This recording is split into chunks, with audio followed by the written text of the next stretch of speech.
सही कर्म से ज्ञान और मुक्ति संभव है।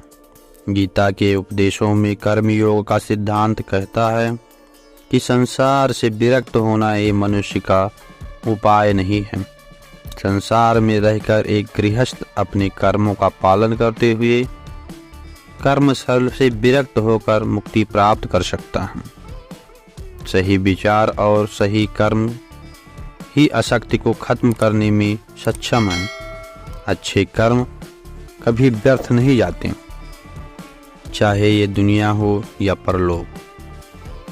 ज्ञान और कर्म एक है।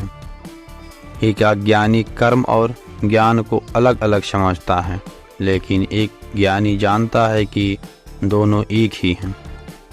लोग ज्ञान की बातें तो करते हैं लेकिन उसका पालन नहीं करते। बिना पालन किए ज्ञान कोरा रह जाता है, ज्ञान का अनुभव नहीं होता। गीता कहती है कि ज्ञान पढ़ने की नहीं बल्कि अनुभव करने की वस्तु है, और अनुभव बिना कर्म किए नहीं मिलता। इच्छा दुखों का मूल मंत्र है। इस संसार में जितनी भी चीज़ें सांसारिक सुख की श्रेणी में आती हैं, उनकी एक शुरुआत और अंत जरूर होता है। इस सांसारिक सुखों का अंत दुख, कष्ट और दुर्गति के रूप में होता है। इच्छाओं का अंत नहीं है। एक पूरी होती है तो दूसरी इच्छा आ जाती है। हर जगह इच्छा से प्रेरित होकर कर्म करना गलत है, क्योंकि ऐसे तो अनुचित कार्य भी होते हैं। इच्छाओं से विचलित न हो और उन्हें एक विरक्त दर्शक बनकर देखो और वे चली जाएंगी। भगवान ही सबसे बड़ा सहारा है। परमपिता ही एकमात्र हमारे आधार हैं और अपने हैं। इस संसार में कोई भी अकेला नहीं है। ईश्वर में विश्वास करते हुए जो मनुष्य कर्म पथ पर बढ़ता है, वो सदा शांति, सुख और मुक्ति पाता है। भूत और भविष्य की चिंता करना व्यर्थ है। वर्तमान ही सत्य है।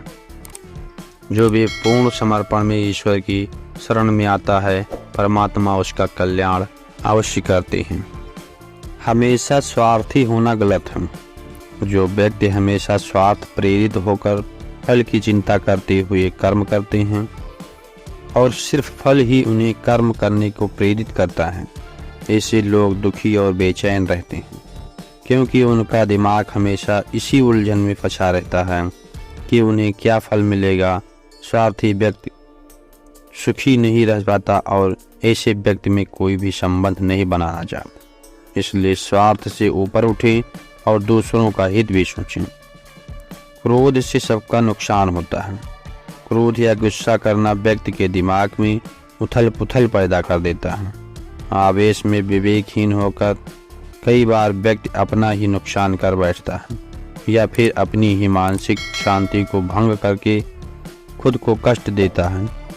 क्रोध की अग्नि में बुद्धि और तर्क नष्ट हो जाते हैं और बिना विचार किए बस अपने अहम की तुष्टि करने वाले काम करता है। गुस्सा व्यक्ति की विचार शक्ति को पंगु बना देता है और भ्रम पैदा करता है। मन पर कंट्रोल जरूरी क्यों है? मन का स्वभाव है कि ये आसानी से भटक जाता है। अगर जीवन को सफलता की दिशा में ले जाना है तो मन को काबू करना बहुत जरूरी है। श्री कृष्ण कहते हैं कि बार बार प्रयास करने से धीरे धीरे चंचल मन को बस में किया जा सकता है। मन को बस में करने से दिमाग की शक्ति केंद्रित होती है, जिससे कार्यों में सफलता मिलने लगती है। अगर मन को बस में नहीं करोगे, ये आपका सबसे बड़ा शत्रु बन जाता है। भगवानों से कोई छोटा या बड़ा नहीं। इस संसार में ईश्वर कई रूपों में जाना जाता है। इसमें से कोई भी रूप बड़ा छोटा नहीं है। परमात्मा का हर रूप समान है। इस जैसे हर नदी अंत में सागर में जाकर मिलती है, वैसे ही हर धर्म, मत और संप्रदाय की धाराएं परमात्मा रूपी समुद्र में समा जाती हैं। इस संसार में परमपिता का स्वरूप ही जो हर कण कण में विद्यमान है। कर्तव्य पालन जरूरी है। भगवान श्री कृष्ण उपदेश देते हैं कि हर व्यक्ति अपनी कर्तव्य का पालन करना चाहिए, यही धर्म है। अगर आपने कर्तव्य का पालन नहीं किया है तो मन में अशांति और दुख प्राप्त होता है।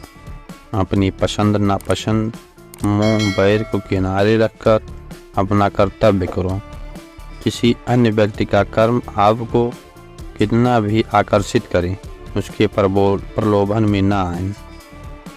कष्ट में रहते हुए भी अपना कर्म करना दूसरों की नकल करने से श्रेष्ठ है। अपने कर्म और कर्तव्य का पालन ही जीवन का सही मार्ग है, क्योंकि कर्म करना अकर्मण्यता से हमेशा बेहतर है।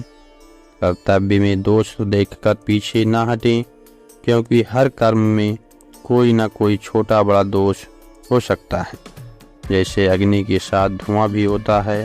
सदैव कर्म करो, कर्म करने से पहले विचार करो, फिर बहुत ज़्यादा विश्लेषण मत करो। अधिक विश्लेषण संशय और अकर्मण्यता पैदा करता है। दोस्तों, मैं आशा करता हूँ कि यह श्री कृष्ण की बातें आपको पसंद आई होंगी। तो इस वीडियो को लाइक, शेयर और कमेंट बॉक्स में जय श्री कृष्णा लिखना ना भूलें।